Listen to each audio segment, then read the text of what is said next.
Hello, my name is Mary Kate McGowan. I'm the Managing Editor at ASHRAE Journal.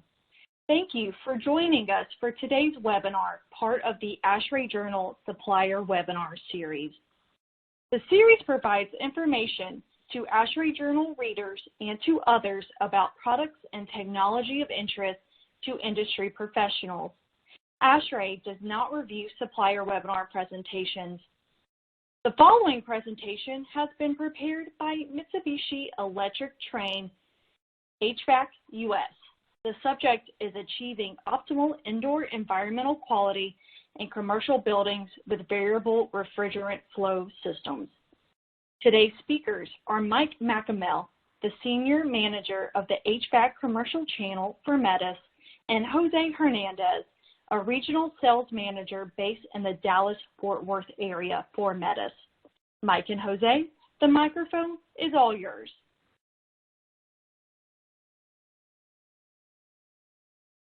Thank you, Mary Kate.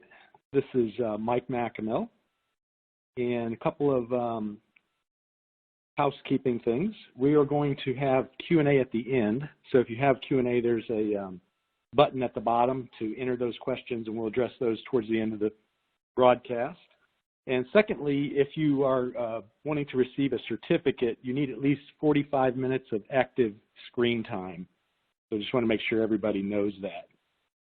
So the objectives for today are we want to talk about indoor air quality and specifically indoor environmental quality, which is broader than indoor air quality.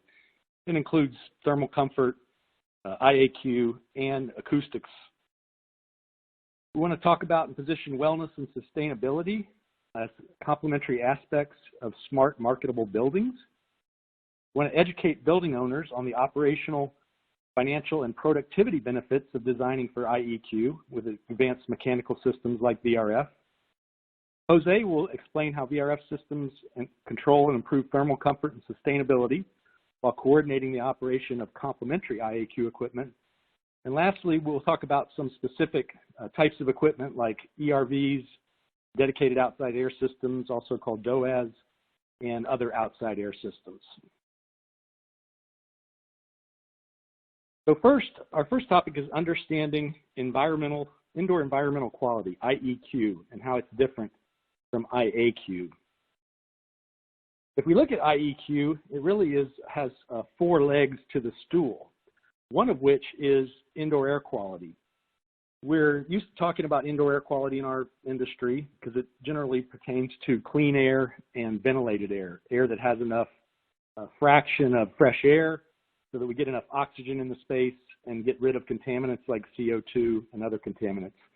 But IEQ also includes things like thermal comfort, which includes not only space temperature, but relative humidity, and also things like acoustics or sound, and also lighting, even though we really won't talk much about lighting today.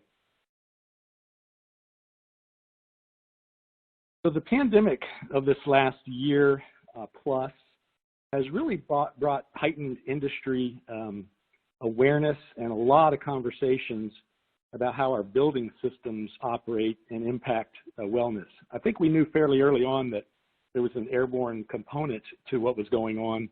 And of course, ASHRAE and HVAC systems can impact that either negatively or positively. What we're finding is that tenants are really educating themselves. They're watching a lot of videos, they're reading articles, and they want to know what kind of things they can do in their facility to make things better, or if they're looking at space, they want to know what you as a building owner or developer are doing with your building. Optimal indoor air quality or indoor environmental quality, IEQ, is definitely a competitive advantage. I've heard people say that they want to be able to go from their car all the way to their desk into the building without touching anything. And the developers and building owners that can design those types of buildings will be the ones that get their business. So IEQ and sustainability are interrelated. They're not the same thing, but they certainly intersect with each other. Sustainable buildings improve energy efficiency and operating costs while also reducing environmental impacts. And where we see that is if you use less energy in your building, you're going to have to use less energy at the power plant. So that means if you're in the Midwest, like where I live, we still burn a fair amount of coal for electricity. Burning less coal obviously puts less sulfur dioxide and other contaminants up into the airstream, and that indirectly affects indoor environmental quality. Sustainable designs require a lot greater control over commercial building design. For example, you really have to, as a designer, make sure that you have a proper envelope. The envelope not only has to have the proper insulation, but be airtight. We don't want to just deal with infiltration like the way we have in the past. And since we can't count on infiltration with tight buildings, we need to make sure that we control ventilation through using systems like ERVs and dedicated outside air systems, which we'll talk about later. And we want to make sure that these mechanical systems, the HVAC systems, the ventilation systems, work together and are coordinated and don't fight each other. And we'll give some examples of that, how that works. But better building control also creates opportunities to optimize IEQ.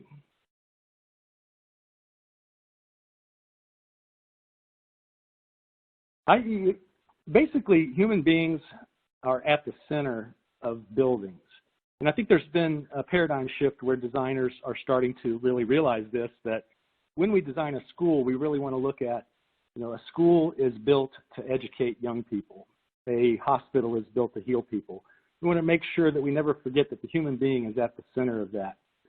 A second paradigm shift we've seen is two terms called strategic electrification and decarbonization. We're seeing these trends really accelerate on the coast, cities in the Northeast, many cities in California, Seattle, West Coast cities. We're starting to see a lot of bans on natural gas lines where you can't even have natural gas brought to your building. You can't even get a permit to bring it in. We're also seeing energy efficiency mandates by state legislatures for their utilities through what's called RPS, Renewable Portfolio Standards.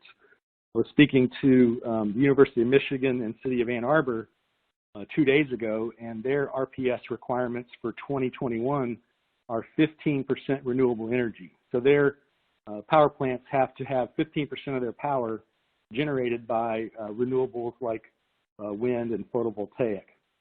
We're also seeing an accelerated adoption, much wider adoption of advanced heat pumps, and even starting soon, heat pump water heaters for domestic water heating. All these new certifications, standards, and codes are elevating IEQ, and this certainly complements the decarbonization and strategic electrification efforts. Early adopters.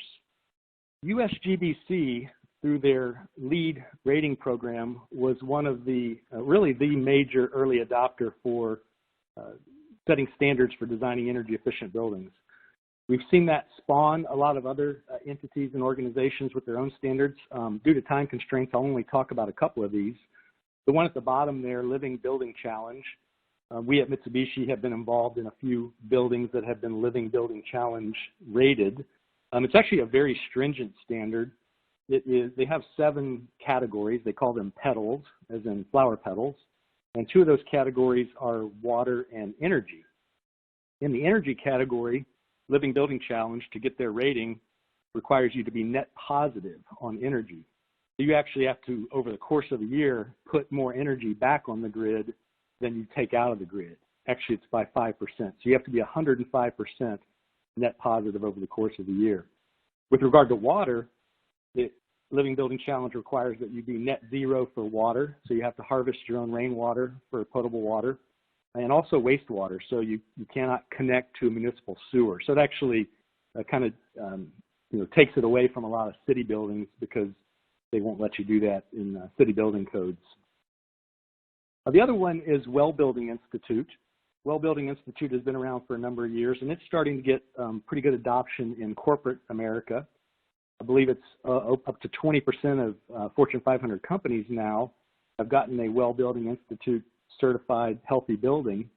And what they're finding is not only are they having a building that's extremely energy efficient and doesn't cost near as much to operate, but they're seeing a big increase in productivity and a big decrease in absenteeism.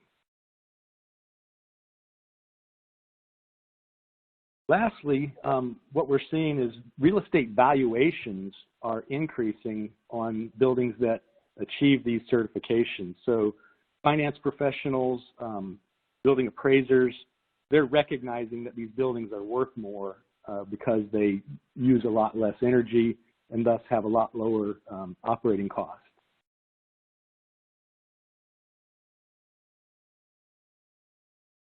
The one I didn't talk about, or one of the ones I didn't talk about on the previous screen, was the Passive House Institute. And they are seeing a big increase in application of their certification standard on multifamily buildings achieving net zero. What they found is it's a lot easier for a commercial multifamily building to achieve net zero because you have a much lower surface area to volume ratio than you do as, say, compared to a single family home, which has a much higher surface area to volume ratio. So it's easier to achieve net zero in these larger multifamily commercial projects compared to single family homes. And what they're finding is that the cost premium, started out about 5%, and that was before designers really knew how to optimize all their choices. But now they're seeing buildings being built anywhere between 0 to a 3% price premium. And that continues to come down. And a lot of it depends on the experience of the design firm that's designing the building. So at this point, I'm going to turn it over to Jose, and he's going to talk specifically about VRF systems and their impact on IEQ. Thanks, Mike. If the past year has taught us anything, is that wellness and comfort should be top of mind when designing heating and ventilation systems, just because they play such a huge role in our health. And so today, I'm going to jump into a little bit more about VRF technology and how it can play a part in the solution to the modern challenges that we face with building sustainable, human-focused building environments.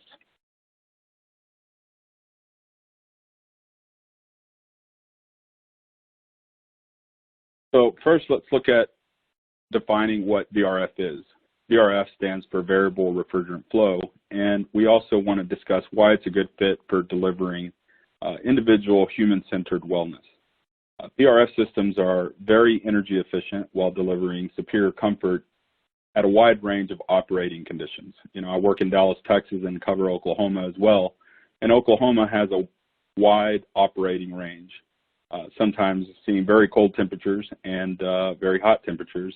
And our product, VRF, typically allows you to do from minus 31 degrees Fahrenheit up to 126 degrees Fahrenheit. And they do this via a robust heat pump technology. In the next few slides, I'm going to cover and further expand on the types of systems within the VRF category. In a quick overview of the VRF systems, we see that it consists of an outdoor unit, the condenser, connected via refrigerant piping to multiple indoor units, typically the fan coil or the evaporator, that can be ducted or ductless. And the control of the VRF system is done with onboard sensors and controllers, thermostats, which will allow you to control the space temperature. And I'll expand on that a little bit later. But in the diagram here, you see the typical or basic heat pump in the cooling mode. In the heating mode, the heat pump outdoor unit absorbs heat from the ambient and delivers it to the indoor units. The onboard controls then allow you to keep constant communication between all the components and deliver the heat to the space as the diagram shows here. And so typically a heat pump will allow you to deliver heating or cooling, but not allow you to do this simultaneously. And to do that, you're going to need to add what we call the heat recovery box. The heat recovery box in heat recovery systems is kind of the heart of the system and allows it to do heating and cooling to the zones and in some instances simultaneously. The additional component you see is the branch circuit controller, and this device allows you for separating the subcooled liquid or the superheated gas refrigerant to be precisely metered and delivered to the fan coil unit, depending on whether the zone is calling for heating or whether the zone is calling for cooling. Now that you got a baseline for VRF system components, let's discuss how you can leverage them in IEQ and sustainability designs. Engineers can help building owners achieve market-driven, voluntary, or mandated carbon emission reductions, as well as providing highly zoned building floor plates to deliver customizable thermal comfort to the occupant. That's one of the features of leveraging VRF and the highly zonability that it provides. Additionally, control via third-party complementary IEQ systems like lighting, ventilation, again, to deliver superior acoustical comfort, which I'll further discuss. You know, while the primary focus of our presentation is going to be focusing on thermal comfort and environmental air quality, IAQ, let's spend a few moments kind of discussing how VRF systems acoustical comfort or sound levels plays a role as one of the components for IEQ. You know, a noisy HVAC system is how I always knew my HVAC was working, right? Like many offices and homes, you can hear the system working because it kicks on and off. I can always, at my house, see the lights dim a little bit when my compressor system comes on. But all joking aside, the design with VRF system allows engineers the ability to improve sound pollution and reduce it by minimizing the noisy mechanical systems. The chart that you see here shows how noise can have an impact on hearing loss. And as part of the IEQ design, we will design and install mechanical systems that greatly reduce the impact of the mechanical system operational noise. And most of the VRF indoor units range from 20 to 40 decibels depending on the type. Again, mentioned ducted or ductless and the location of the installation of that unit. Outdoor units are typically in the 45 decibel to 70 decibel range depending on the demand conditions on the building. And all of these components are well within the IEQ guidelines that you see here in green. So now you can leverage VRF to improve sound comfort. And let's take the hotel room, for example, in a hotel application where we've all stayed in a noisy, PTAC cooled and heated room that is tough for you to sleep sometimes. Well, there are things that you can solve with VRF in that application, and there are some design considerations that you would also want to include, and making sure that you follow guidelines to maximize the sound control. For example, the location of the indoor unit relative to the occupant's bed. Selecting the proper fan coil model as well to account for the desired fan speed and static pressure to account for the ductwork if it's connected to a ducted unit. And also taking into account the branch circuit controllers, making sure that you don't install those in a hotel room, again, because of the sound, and possibly the serviceability of these units play a key factor in that as well. And finally, the location of the outdoor units must be considered, and then especially if you're leveraging the extra space afforded to you by using VRF and being able to add a rooftop bar. The smaller footprint and the low noise of the outdoor unit allow you to maximize that space on the rooftop. But to further expand on the thermal comfort, let's discuss the subjective nature of this IEQ metric. Again, the psych chart here shows the optimal range that you would want to design based off AHRI Standard 55. You know, I worked on a school where this was a key and important factor in selecting VRF to go with their retrofit because, again, VRF was able to better optimize the thermal comfort of the space as well as the exterior noise that system produced into the classroom itself, which is a big factor in IEQ designs. And so as the VRF system adapts to the building's demand, it accomplishes this by leveraging its inverter compressor technology. And so we make sure that we design and increase the cognitive capacity of these systems by maximizing the comfort per zone. And so in a bad thermal comfort design, it can lead to drops in cognition or performance of 4% when a person is cold and 6% when the person is hot in a typical study of an office setting. And so VRF can solve some of those inefficiencies by leveraging its superior zoning capability. The picture that you see here describes how you can leverage VRF zoning to take advantage of solar diversity, people diversity, building use diversity, again, to be able to zone the system properly and give you that ability to provide the right mix of heat and cool to the space, no matter the condition that the demand on the building is sensing. And there's also some sensors that we can add to the indoor units that will boost the comfort when the unit is occupied, and then maximize efficiency when the unit goes into setback when the space is not occupied. And so as the VRF system adapts to the building demand, it accomplishes this by leveraging its converter compressor technology. I'll explain a little further on what that is by comparing and contrasting the VRF compressor versus a conventional compressor. And so if we dig into the differences, at the heart of a cooling system is typically the compressor. And in the graph, you can see an inverter-driven compressor here shown in the green line, and a conventional compressor on the black line. A conventional compressor then turns on, turns off to maintain that space temperature. You know, that's how, at my house, I know it's working, as I was joking earlier. And the conventional system is either on or off. When the system is off, there is no cooling. There is no air filtration. There is no air movement.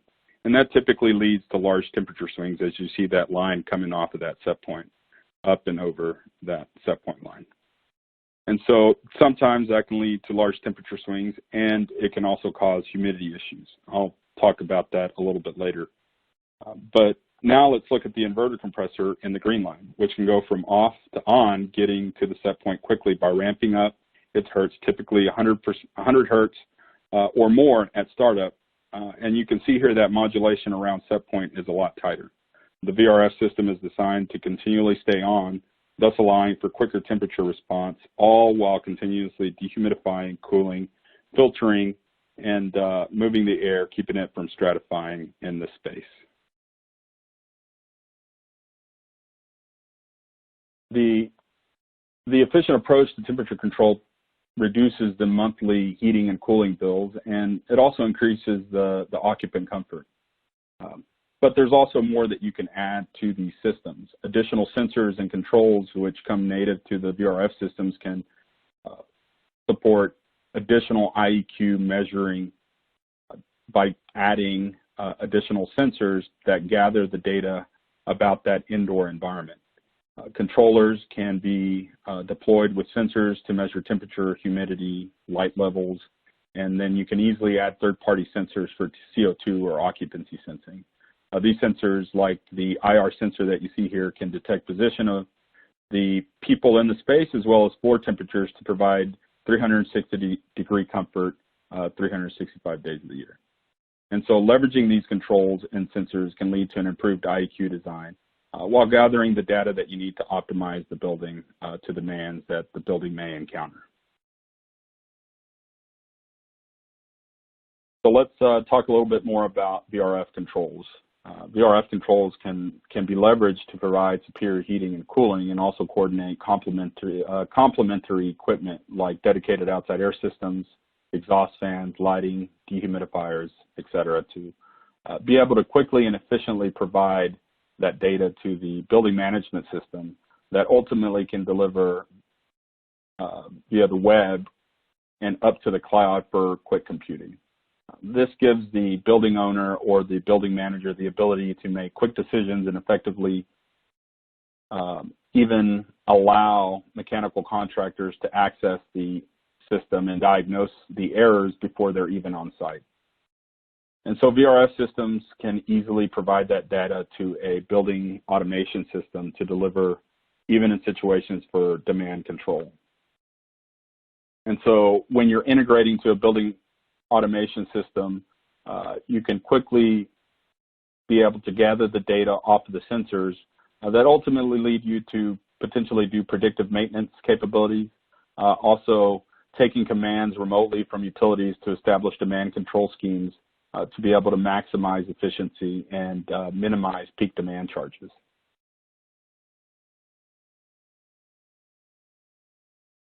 I've covered quite a bit on some of how VRF plays with a building design, holistically speaking.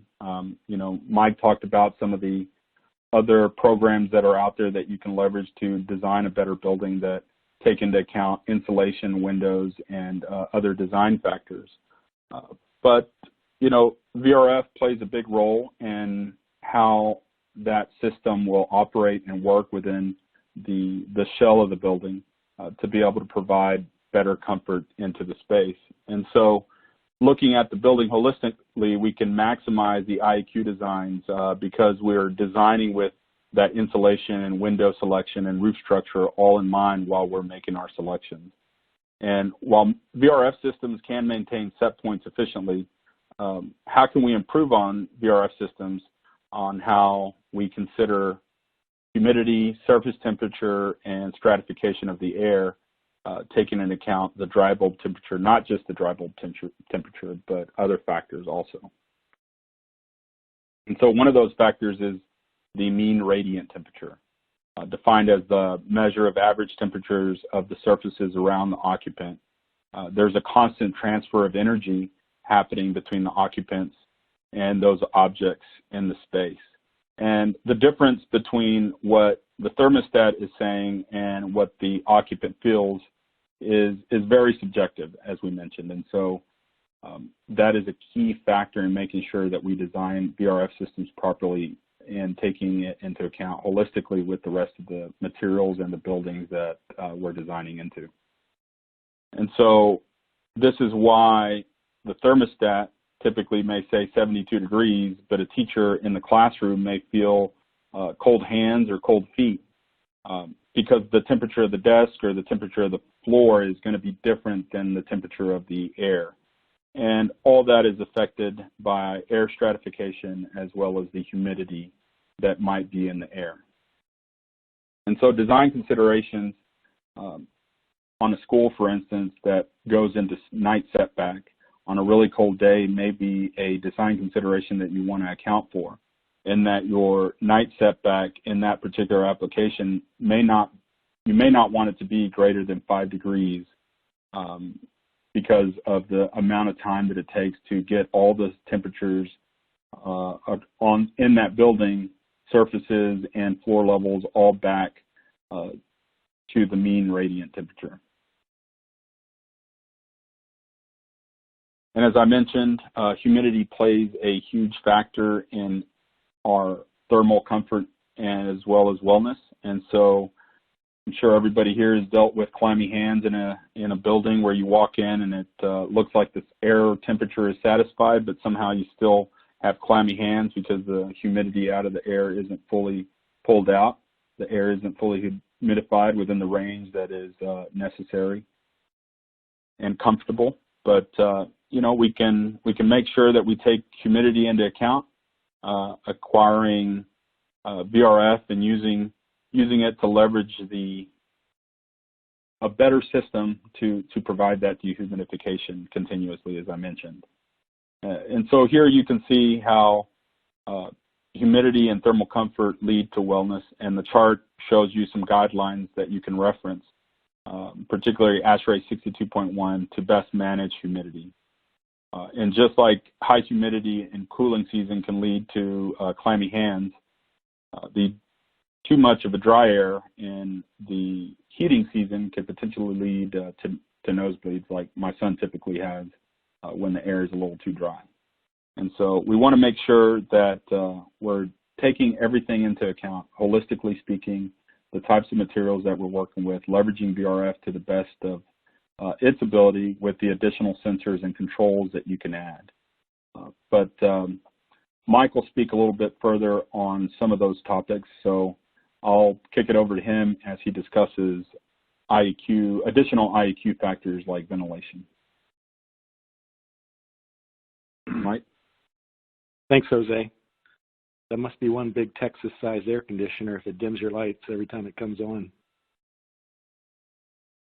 All right, so let's talk about specifically ventilation and filtration in regards to IAQ and IEQ.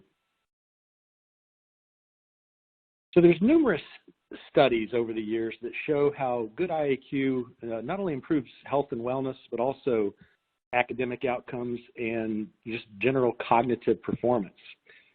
The Harvard University T.H. Chan School of Public Health in 2016 came out with a study where they compared a typical space in terms of percentage of VOCs, volatile organic compounds, and also other pollutants.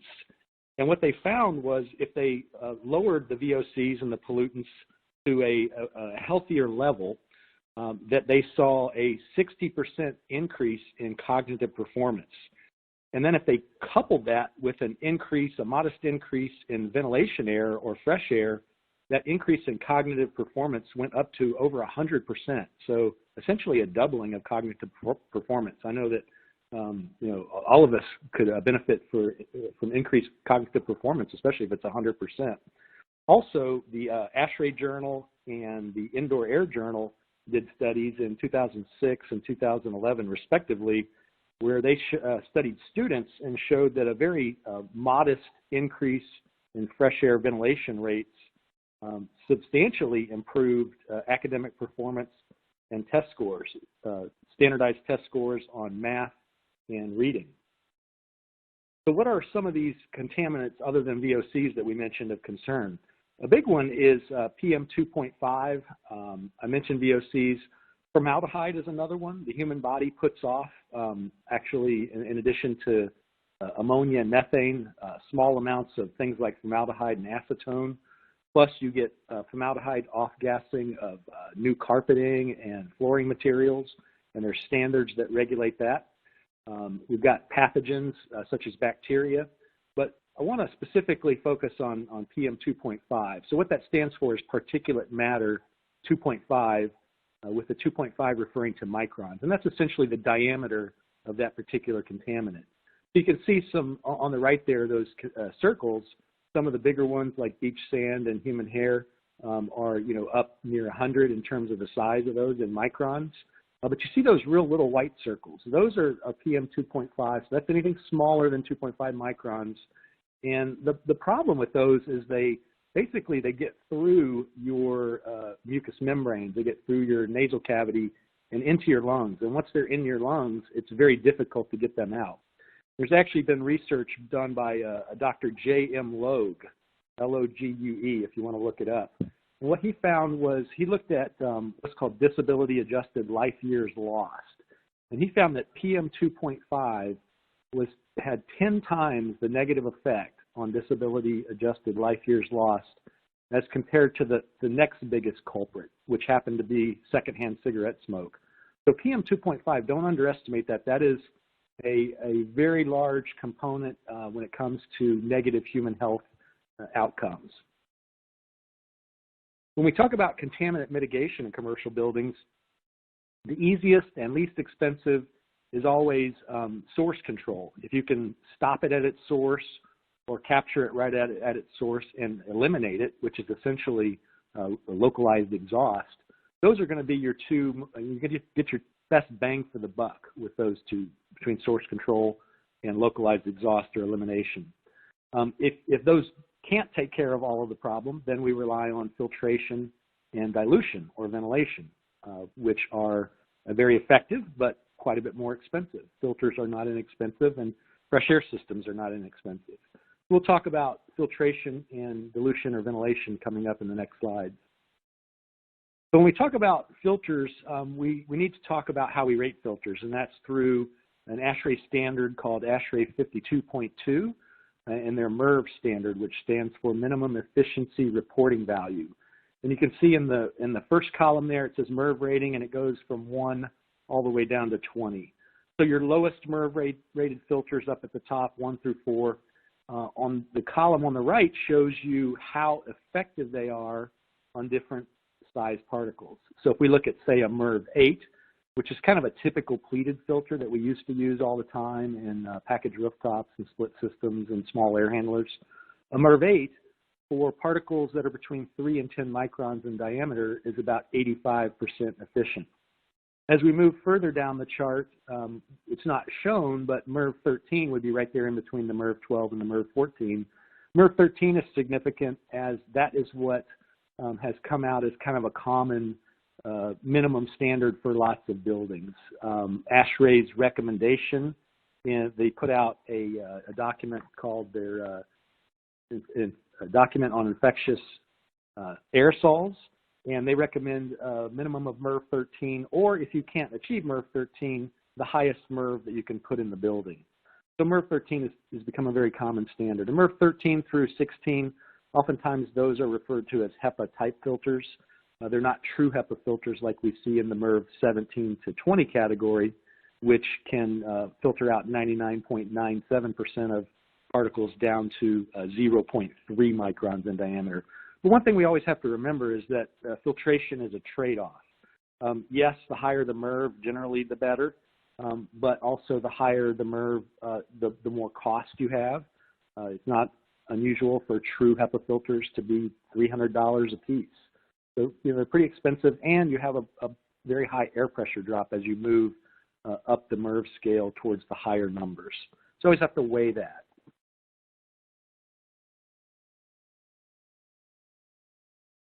If we look at ventilation systems, there's a couple shown there. We're going to talk each separately about them. The one on top there is an ERV, or energy recovery ventilator. The one on the bottom is a dedicated outside air system. We call that DOAS for short, as an acronym. But VRF systems are purpose-built for heating and cooling. And the really nice thing is if you buy it for a heating system, you get the cooling system for free, and vice versa. But fresh air systems are also purpose-built for handling and processing outside air. But essentially, fresh air has a couple purposes.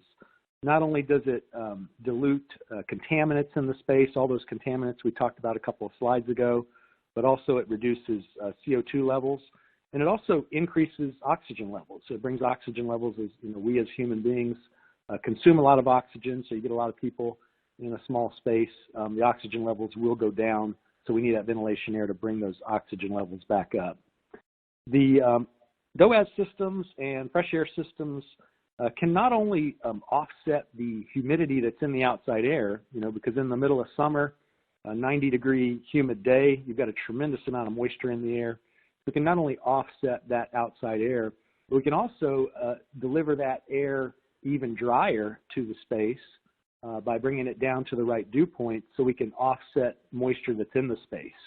For example, if you're a middle school teacher and you have 25 middle schoolers that come back from recess or PE into the class, sweating, they're going to be putting off a lot of moisture into that space. So that DOAS system can not only offset the outside or fresh air humidity load, but it can also be provided as a deficit to handle that moisture that's generated inside of the space.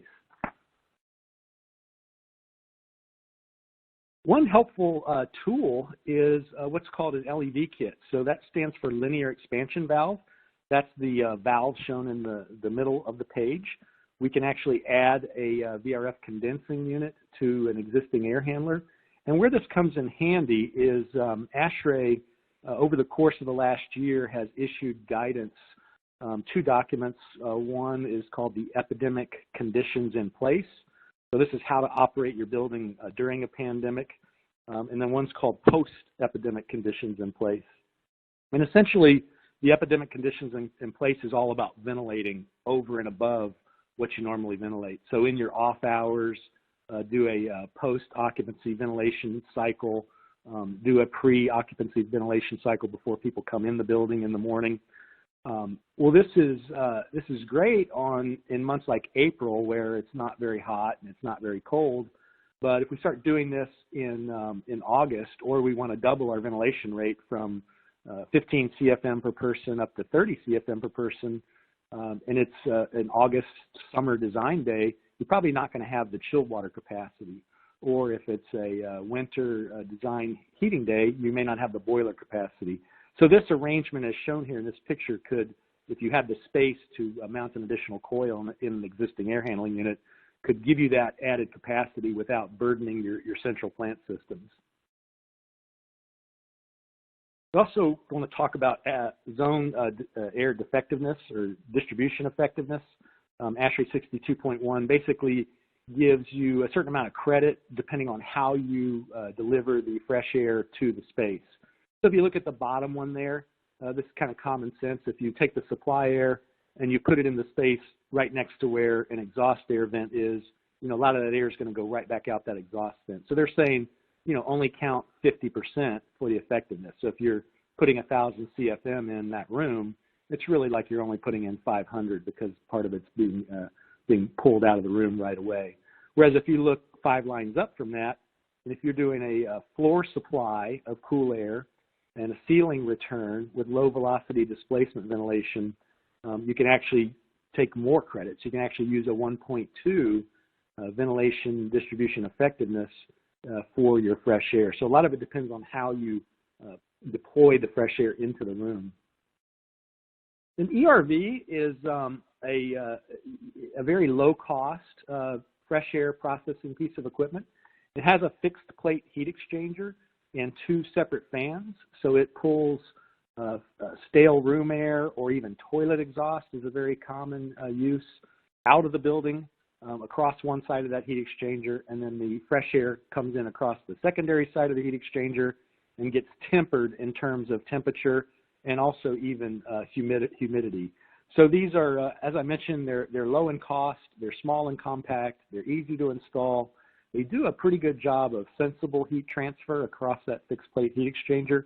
When it comes to latent, they're just so-so. They don't really do a lot of, they'll do some pretty good humidification of the air in the winter, but in the summer they really don't do a lot of dehumidification of the outside air on that hot, muggy summer day. So you got to be a little bit careful where you apply them. We sell a lot of them in our cooler, more temperate climates like the Pacific Northwest, California. Not so much in places like Florida where you have consistent high heat and humidity, or the extremely cold climates like, say, Chicago. A step up from that in ERV, a step up in terms of functionality and cost, is what we call the DOAS, or Dedicated Outside Air System, or you might see DOAU, Dedicated Outside Air Unit. And that's really the gold standard for outside air. They generally almost always have a heat wheel included, so instead of a fixed plate heat exchanger, we've got a rotating heat wheel. And same thing, fresh air comes in one side, and building exhaust air goes across the other side of the heat wheel, and we exchange both sensible and latent energy. The DOAS can be a packaged unit, or it can be a split system, so it's got a lot of flexibility. It can also be a heat pump, and that's a big deal for strategic electrification. If you're going to go with an all-electric building, it's not going to do much good if you have a DOAS unit that's got a natural gas heat exchanger in it. So you want to make sure you look at that. We'll talk on the next slide about AHRI Standard 920, but that basically, there's been a new standard put in effect recently that governs how we rate DOAS units on both moisture removal and moisture removal efficiency, which is really why we have the DOAS. That's really its main purpose. You can also get these with an inverter-driven compressor, or you can use older technology like a digital scroll compressor, which won't be as efficient as an inverter-driven compressor. But this is really your gold standard for fresh air processing. So speaking of AHRI 920 that was introduced in March of last year, formalized as a standard, it essentially looks at DOAS units in terms of metrics called MRE, moisture removal efficiency, which is your full load cooling moisture removal, and then also part load moisture removal efficiency, ISMRE, integrated seasonal moisture removal efficiency. It also looks at moisture removal capacity, so how many pounds per hour of water are you taking out of that. We used to rate, DOAS units have been around for years and years, a couple of decades, and for many years, since they're similar to packaged rooftop units, we had been using the AHRI 320 and AHRI 340 standards, which are standards to rate packaged rooftops for these units. But it really is not a good fit to use that standard on this product. With DOAS systems, we really have two different types. You have the one on the right is what we would call a decoupled DOAS system. where the fresh air from the DOAS unit is brought into the room via a separate duct system than the terminal units that are serving the room. And we show a VRF system here, but that terminal unit system could be fan coils, it could be water source heat pumps, it could be a number of different types. But what we're showing here is the VRF system and the decoupled DOAS. And what you have to watch out for there is dumping air. So with a DOAS system, generally you're going to cool that air down to, in the summer, somewhere between 45 and 55 degrees Fahrenheit. And then you reheat it some and then put it into the space. Well, if your diffuser placement on a decoupled system is right above somebody's desk, that's, you're going to have to reheat that air up to probably pretty close to room neutral conditions, around 70 degrees. Otherwise, you're going to get comfort complaints. Whereas the system on the left is what we call an integrated system, or a non-decoupled system, where we're taking the DOAS air and instead of dumping it through a separate duct system right into the occupied space, we're putting it and mixing it with return air and putting it in the back of the fan coil to be delivered out to the space through the supply air distribution network.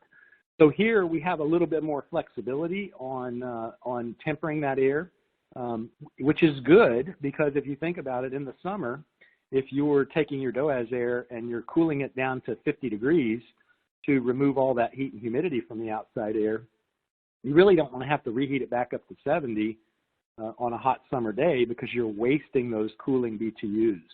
Whereas if you can keep it closer to 50, or maybe temper it a little bit, you're taking advantage of those cooling BTUs and not really wasting them. They can be additive to what your terminal unit system is producing. And then we also have, we'll call these outside air systems. This is a fresh air processing unit that is basically part of a VRF system. So this would connect to that branch controller that Jose showed you earlier, just like any other indoor unit style would, except this unit is handling fresh air. You can see at the bottom there, between 350 and 1200 CFM fresh air. So it generally tends to be used as more of a zonal approach. Where this comes in handy is when you don't have the luxury to be able to bring all of your localized exhaust back to a central point. With the other two, with the ERV and the DOAS, you had to bring that toilet exhaust or that localized exhaust back across that heat exchanger, whether it's a fixed plate in an ERV or a heat wheel in a DOAS unit. You got to bring that exhaust back to a common point. And you may not have the ability to do that. Maybe the duct run is too far, or you just physically can't get the duct from point A to point B. Well, in this case, you're just handling fresh air, and you're essentially doing refrigerant side heat recovery, really, is what you're doing. Instead of heat wheel heat recovery on the air side, you're doing refrigerant side heat recovery. So you get a zonal approach. You don't need the exhaust air crossing across the secondary side of the heat exchanger, and you can tie it into the VRF system for good heat recovery. So very nice product where it fits. Here's an application of using these outside air systems. In this case, this is a hotel, and most hotels have dedicated outside air systems somewhere up on, generally on the roof, and then they'll run a large duct chase down to provide fresh air to each of the hotel guest rooms.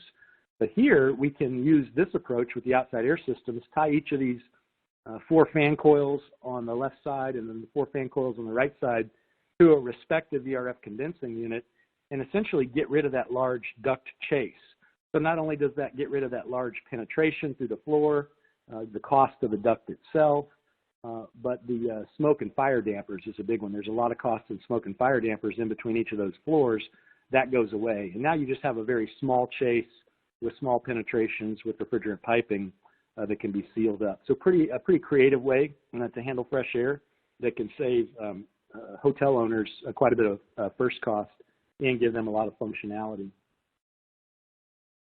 So the first case study I'm going to talk about is AC Marriott. Its development's called Bridge Park. It's located in Dublin, which is a suburb of Columbus. It's about 15 minutes from where I live.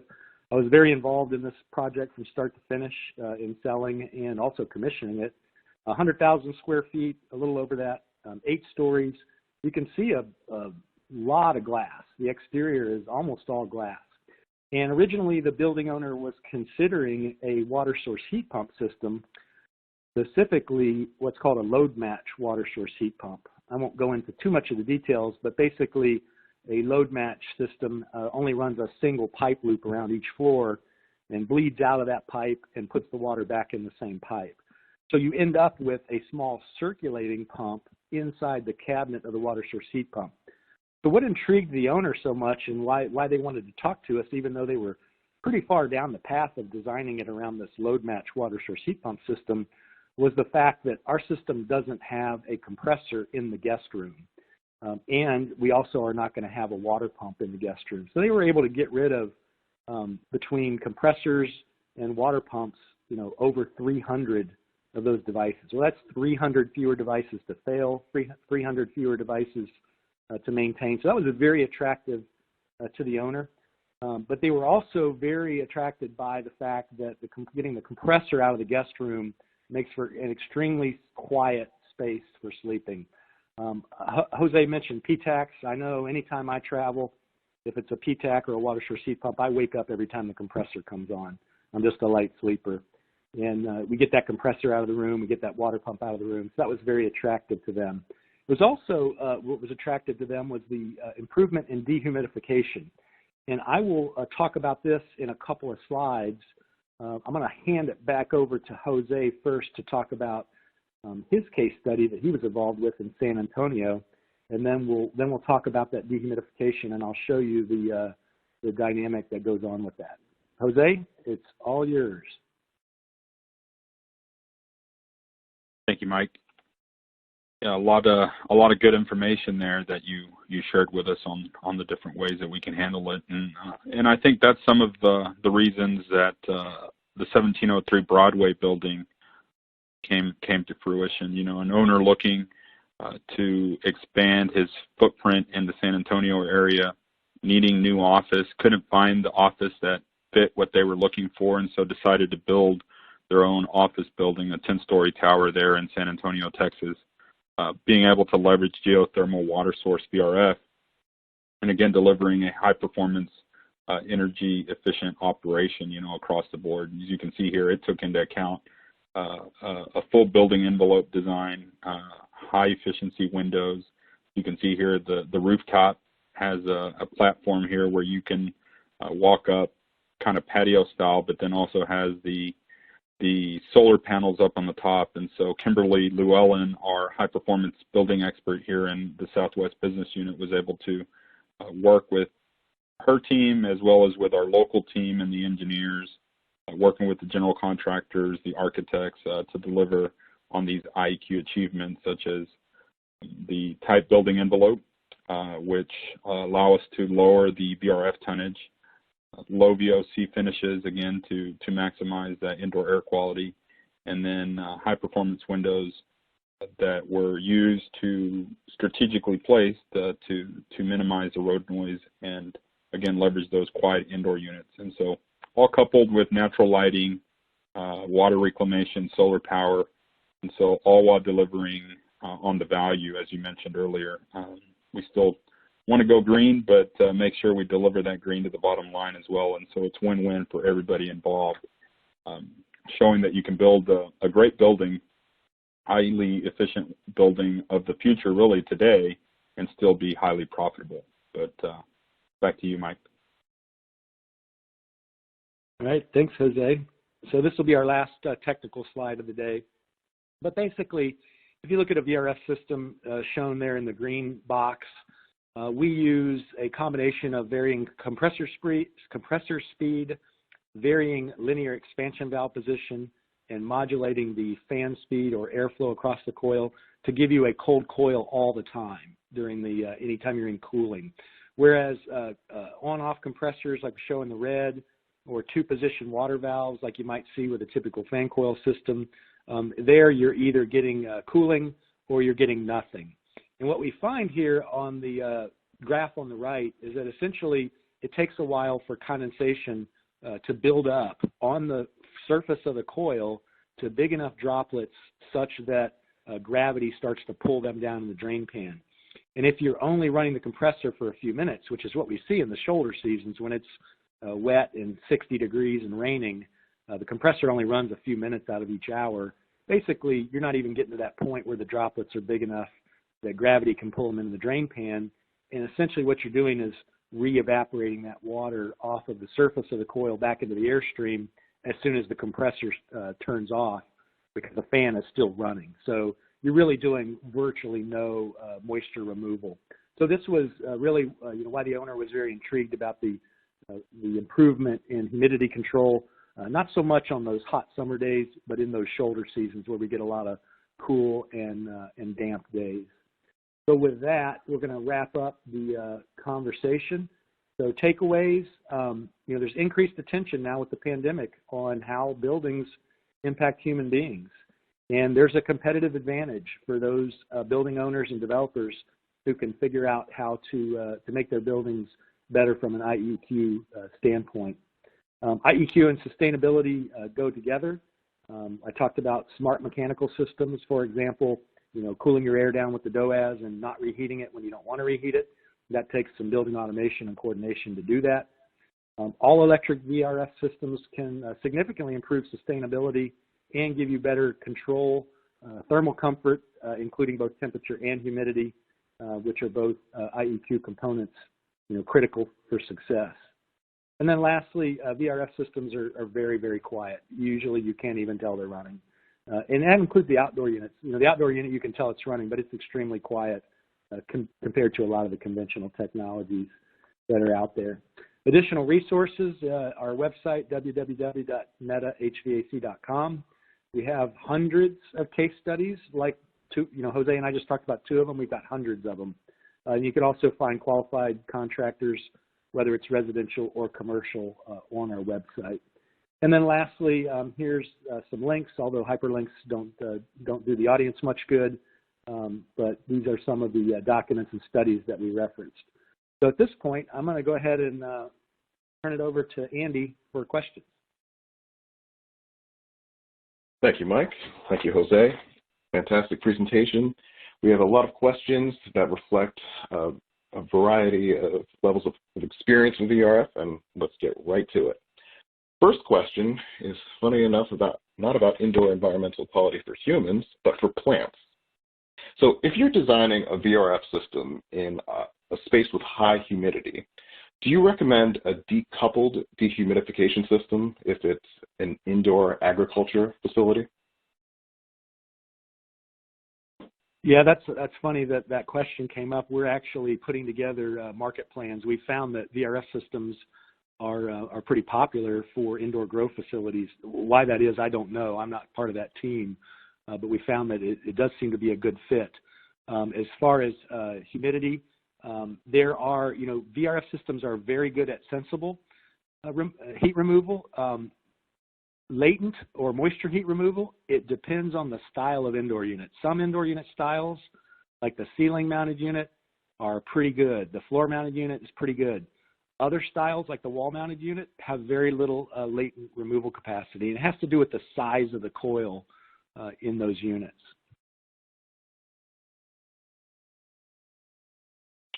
Okay, great. All right, next question.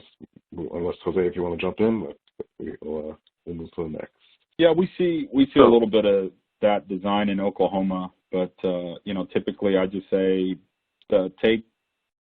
look at VRF with keen eyes when designing in those applications. There are some accessories that you might need to make sure that you perform the way that you're intended to perform in those applications. Again, VRF is typically designed for comfort cooling, and so it changes the dynamics of how some of these systems operate when you're working more of a process, right? Not comfort cooling specific, but yeah, we do use it in that application, as Mike says. Just look at it with a keener eye and make sure that you got all the proper accessories and your right entering air conditions at the fan coil and things like that are considered when designing in that application. Okay, great. Thank you. All right, so this next attendee has heard that VRF systems do not have the flexibility to accommodate future reconfigurations of office layouts, and this person would like you to comment on that.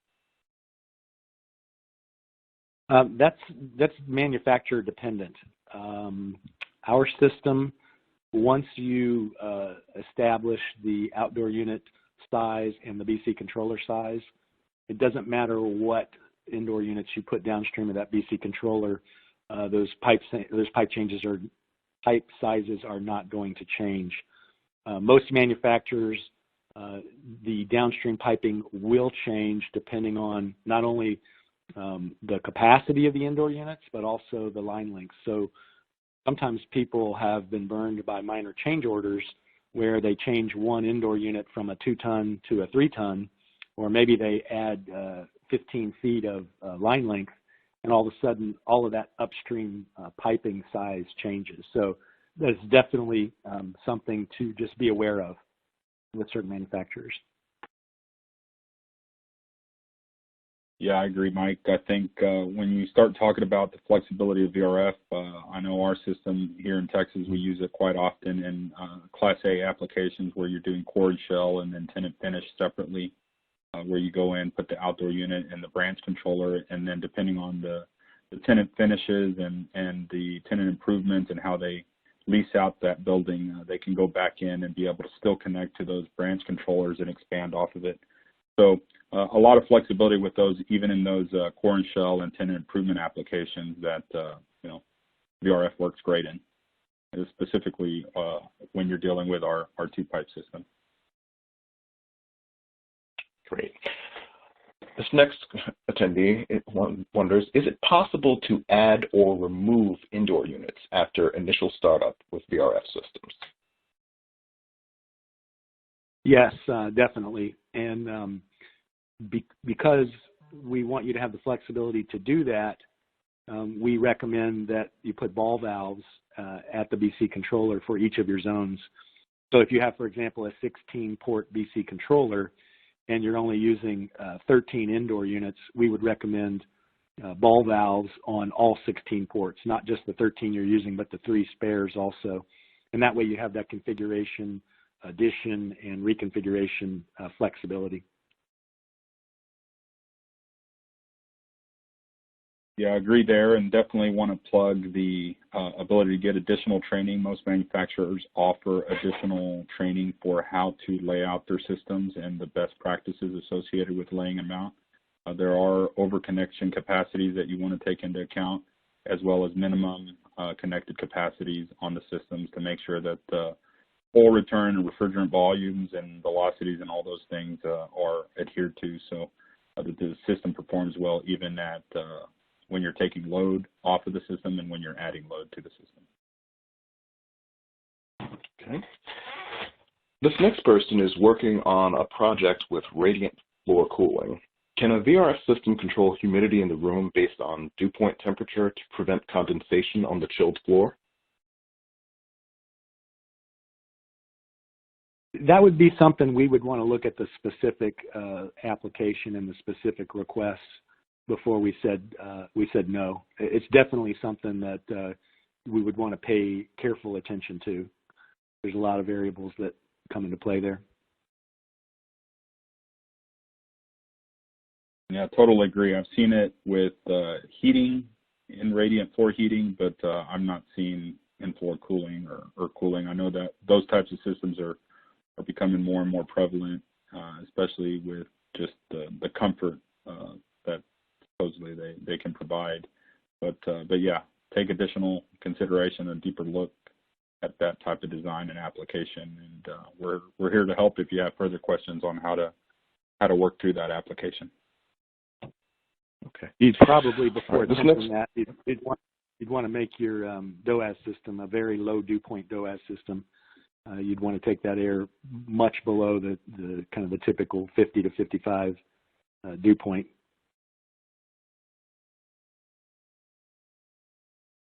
All right, next question. Can you explain how you can provide energy modelers or engineers site-specific energy efficiency information that are based on line lengths? Yeah, there's 2 approaches there. One is we use a program put out by a company called the Wildan Group. who does a lot of utility programs. And that is kind of a quick and dirty program that compares VRF to other systems like rooftops or VAV systems or through-the-wall units. The nice thing is you just tell it the climate, the location of the building, and it downloads the weather data for that location, the building orientation, the building square footage, the height, kind of the basics around the building. And it usually gets you pretty close for comparative purposes, plus or minus 10%. To get a much more exact simulation, you really need to use one of the simulation programs like Trane Trace or Energy Pro, or some of the other ones that are put out by the federal government.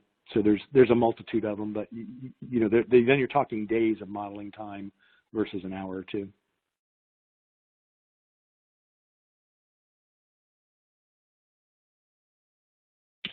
So yeah, I think you hit the nail on the head there. Everything there. Nothing to add.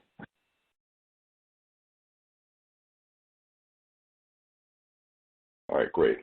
So I see a few questions with regard to cold climate performance, and one question concerning how outdoor ambient affects the performance of heat pumps. So would you mind addressing how VRF systems can perform at extremely high temperatures and low temperatures, and what's involved in that? Yeah, I just taught this class on Monday on cold climate performance, and heat pumps do follow the laws of thermodynamics. So the colder it gets, the harder the heat pump has to work, and eventually you get to the point of diminishing returns where your capacity and efficiency do drop. Mitsubishi has a 3-tiered product line for VRF. We have our standard efficiency product line, a high efficiency, and then what we call hyperheat. And hyperheat is purpose-built for those really cold climates. So that's generally what we see applied in climates where the winter temperature routinely gets below 0. We'll see that hyperheat product used. And I think Jose mentioned operation all the way down to 31 degrees Fahrenheit below 0. So, that used to be more of a concern than it is now, cold weather performance. Every time we release a new generation, they generally get a little better on the heating side. But it is, at the end of the day, it is a heat pump, and it does have to work harder as it gets colder outside.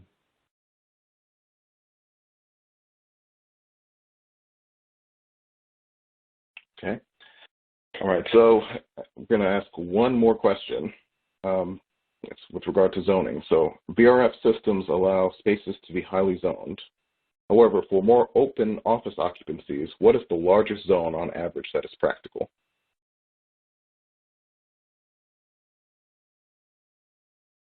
We generally see, if it's a big open space, like a big cafeteria or a large auditorium, generally people will switch over and use rooftops or some other system type. But if it's a small classroom, several thousand square feet, we see a lot of people, where they will use multiple cassettes. Maybe they use 4 cassette units, which come, up to 4 tons apiece. So that would give you up to a 16-ton cooling load for that space. So, medium-size rooms like auditoriums are not unusual. Extremely large spaces are typically gravitate to other systems.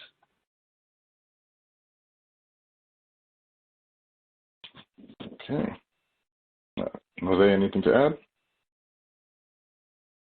No, sir. I appreciate it, and thank you. All right. Well, yeah, then that will be thanks, our. Everybody. I was just saying thanks, everybody, to the audience that took time to listen in today. All right, wonderful. All right, and just to let the audience know, all of the questions submitted during the Q&A, we'll send those to Jose and Mike, and we'll follow up with you. So, thanks everyone for their time.